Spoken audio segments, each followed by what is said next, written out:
Friends, smart education academy के daily current affair में आप सभी का स्वागत है। देखिए, आज हम लोग कई सारी छोटी छोटी घटनाओं को डिस्कस करेंगे जो हाल के समय में हुई है। जैसे कि अभी देखिए, हाल में कुछ गिरफ्तारी की गई है।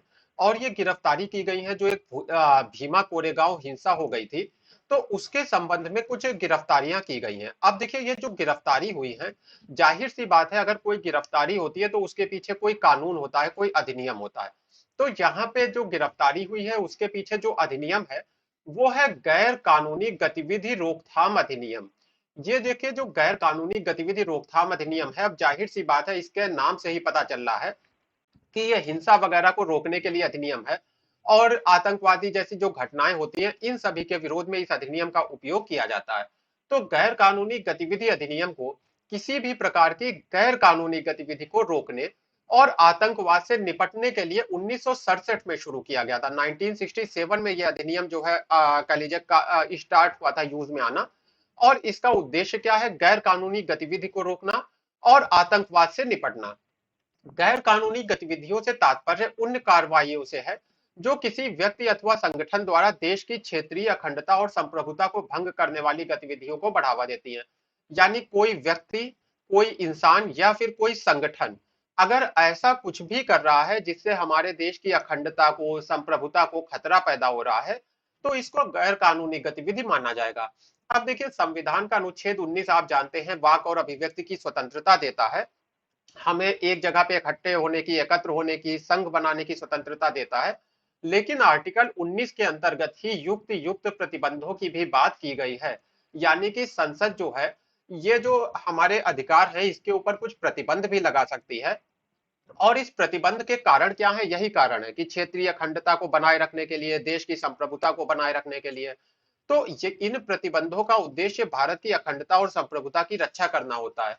और इसी अखंडता और संप्रभुता की रक्षा करने के लिए ये गैर कानूनी गतिविधि अधिनियम लाया गया है, गैर कानूनी गतिविधि रोकथाम अधिनियम। तो ये अधिनियम सरकार को किसी भी गैर कानूनी संगठन को आतंकवादी संगठन के रूप में घोषित करने और उसे प्रतिबंधित करने का अधिकार देता है। यानी कि मान लीजिए एक संगठन है जिसका नाम है एबीसी। ये एबीसी संगठन कुछ ऐसा कर रहा है जिसकी वजह से भारत की अखंडता को, संप्रभुता को खतरा पैदा हो रहा है।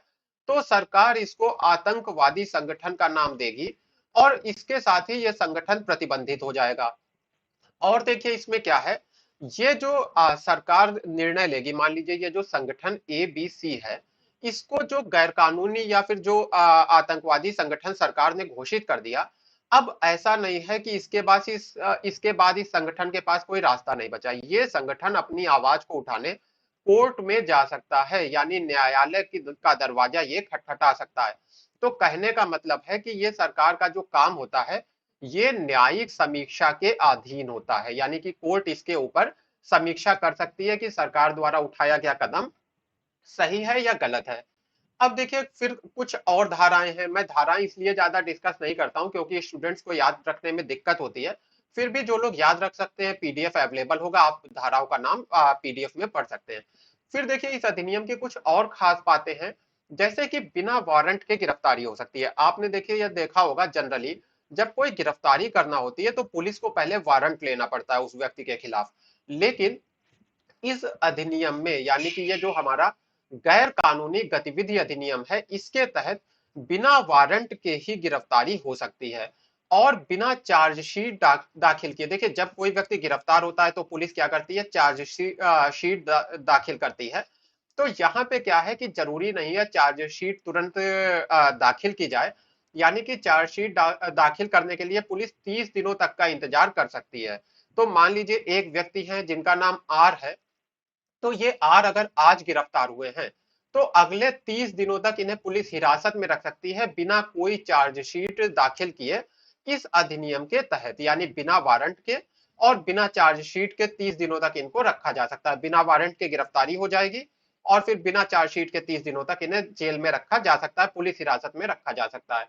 अच्छा देखिए, यूएपीए के तहत जो है अग्रिम जमानत का विकल्प नहीं है। आपने देखा होगा, अक्सर जैसे ही किसी के नाम पे वारंट जारी होता है, वो सबसे पहले कोशिश करता है कि अग्रिम जमानत मिल जाए। इसके लिए कई अपराधी इधर उधर छुप भी जाते हैं और अग्रिम जमानत का जो विकल्प है उसको पाने की कोशिश करते हैं। लेकिन जो ये हमारा गैर कानूनी गतिविधि अधिनियम है, अगर इसके तहत गिरफ्तारी हुई है तो अग्रिम जमानत का कोई भी विकल्प आपको नहीं मिलेगा। तो भारत के जो सबसे कठोर कानून है उसी में से आपका यूएपीए या फिर गैर कानूनी गतिविधि अधिनियम एक है। अब देखिए दूसरे पे आते हैं हम लोग अपने दूसरे टॉपिक पे, जो अभी हाल में पुलिस स्मृति दिवस मनाया गया है। तो इस देखिए पुलिस स्मृति दिवस पे हमारे जो केंद्रीय गृह मंत्री अमित शाह जी हैं उन्होंने कहा कि हम पुलिस में आधुनिकीकरण करेंगे और साथ में जो पुलिस बल की संख्या है उसको भी बढ़ाएंगे, यानी कि हमारे देश में जो जो जनसंख्या के अनुपात में कम पुलिस वाले हैं उनकी संख्या को भी बढ़ाया जाएगा। तो अब देखिए ये जो एक टॉपिक है ये अपने आप में पूरा मुद्दा है जिसे कहते हैं पुलिस सुधार। इसके ऊपर ऑलरेडी मैंने आपको वीडियो दिया हुआ है जिसमें मैंने बताया था कि किस तरह से सुप्रीम कोर्ट ने कुछ दिशा निर्देश दिए थे पुलिस सुधारों के, लेकिन उसका कहीं भी अभी सही से पालन नहीं हुआ है। तो इस आर्टिकल में यही बताया गया है कि सुप्रीम कोर्ट के दिशा निर्देशों का पालन करना चाहिए, राज्य सरकारों को कदम आगे बढ़ाना चाहिए। और देखिए यहाँ पे बताया गया है कि पुलिस को सक्षम बनाने की जरूरत क्यों है, क्योंकि देखिए अब जो पुलिस के दायित्व है यानी कि जो पुलिस का काम काज है वो बहुत ज्यादा बढ़ गया है। अब हाल के समय में क्या देखने को मिला है, साइबर अपराध, सोशल मीडिया के जरिए नफरत फैलाने वाले अपराध, तो और इसी तरह से सरकार का विरोध करने के बहाने अराजकता फैलाने वाले अपराध। तो इस तरह के अब नए अपराध बन गए हैं जो डिजिटल दुनिया के अपराध हैं और इनको रोकने के लिए पुलिस के दायरे को बढ़ाने की भी आवश्यकता है।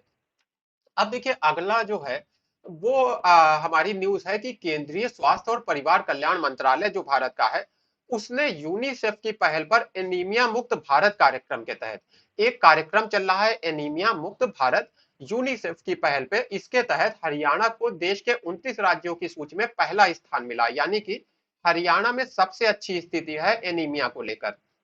देखिए एनीमिया जो है जनरली महिलाओं में पाया जाता है और भारत में जो मातृ मृत्यु दर है, शिशु मृत्यु दर है, इस सब का ज्यादा होने का एक बड़ा कारण एनीमिया भी है। अधिकतर महिलाएं जो है एनीमिक होती हैं। ये पाया पुरुष और महिलाओं दोनों में जा सकता है, पर देखा गया है कि महिलाओं में एनीमिया ज्यादा होता है। अब देखिए एनीमिया क्या होता है समझते हैं।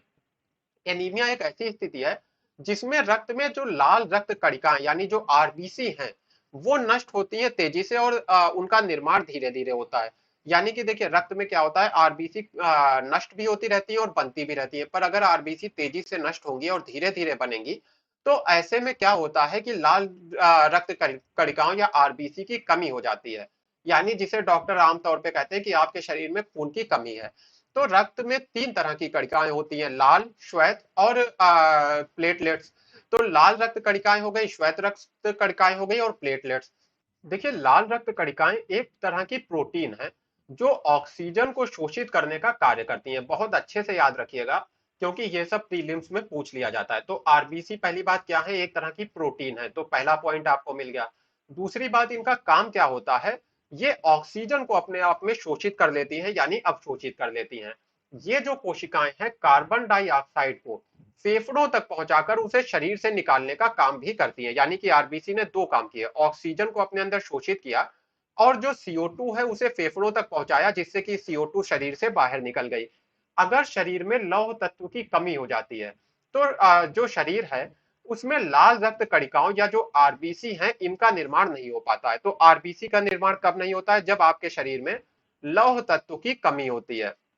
इससे शरीर का विकास भी रुकता है और कई तरह की बीमारियां भी जकड़ लेती हैं। तो अब ऐसे में देखिए करना क्या होगा, यहाँ पे आर्टिकल में ये बताया गया है कि यहाँ पे ये कोई बहुत बड़ी लड़ाई नहीं है, बस लोगों को जागरूक करना होगा।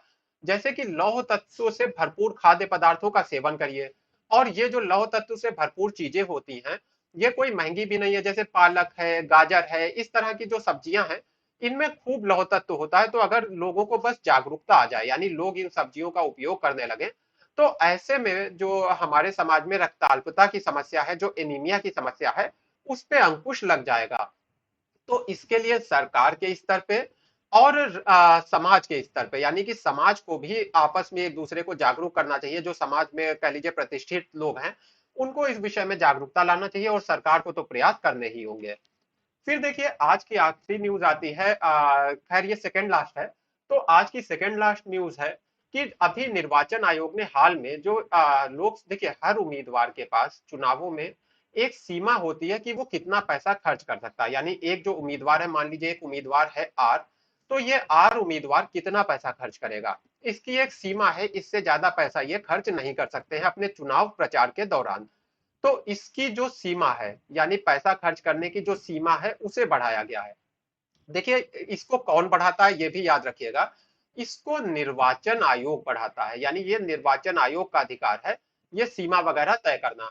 तो पहले ये कितनी थी, अगर आप विधानसभा का चुनाव लड़ रहे हैं यानी अपनी राज्य विधानसभा का, तो 28 लाख रुपए आप खर्च कर सकते थे। अब क्या है, इसको बढ़ाकर 30,80,000 रुपए कर दिया गया है। इसी तरह से अगर पहले आप लोकसभा का चुनाव लड़ते तो आप 70 लाख रुपए खर्च कर सकते थे, अब आप 77 लाख रुपए तक अपने चुनाव प्रचार में खर्च कर सकते हैं। देखिए आर्टिकल में क्या बताया गया है कि ये सीमा तो ठीक है, सीमा तो है, लेकिन अधिकतर जो बड़े बड़े दल हैं उसके उम्मीदवार कहीं ज्यादा इससे पैसा खर्च कर देते हैं, और उन्हीं उम्मीदवारों को जनरली टिकट भी दिया जाता है जो खूब सारा पैसा खर्च करके जीत को सुनिश्चित कर सके। यानी कि यहाँ पे ये बताया गया है कि नियम का बहुत ज्यादा उल्लंघन होता है और इसके विषय में कुछ बड़े कदम उठाने की आवश्यकता है। फिर देखिए आखिरी जो न्यूज है वो पंजाब से जुड़ी है। पंजाब में अभी 3 कृषि विधेयकों को पारित किया गया है। आप जानते हैं कि पहले केंद्र सरकार ने कुछ कृषि विधेयक पास किए थे, लगभग 3 कृषि विधेयक केंद्र सरकार के थे। इसको लेकर पंजाब में काफी विरोध हुआ था और किसानों ने कहा था कि हमारा एमएसपी चला जाएगा, कालाबाजारी होगी। तो इन सब चीजों को रोकने के लिए जो पंजाब सरकार है उसने 3 अपने कृषि विधेयकों को पारित किया है, जिसका उद्देश्य यही है, एमएसपी को सुनिश्चित करना, कालाबाजारी को रोकना। जैसे कि अगर एमएसपी के नीचे कोई फसल खरीदता है तो उसे अपराध माना जाएगा। तो इस तरह के कुछ प्रावधान किए हैं। अब देखिए प्रावधान आपके लिए इतने इंपॉर्टेंट नहीं है जितना इसका पॉलिटिकल महत्व इंपॉर्टेंट है, कि अलग अलग जगहों पे ये जो कानून है अलग अलग राज्य सरकारें उसका किस तरह से विरोध या समर्थन कर रही हैं।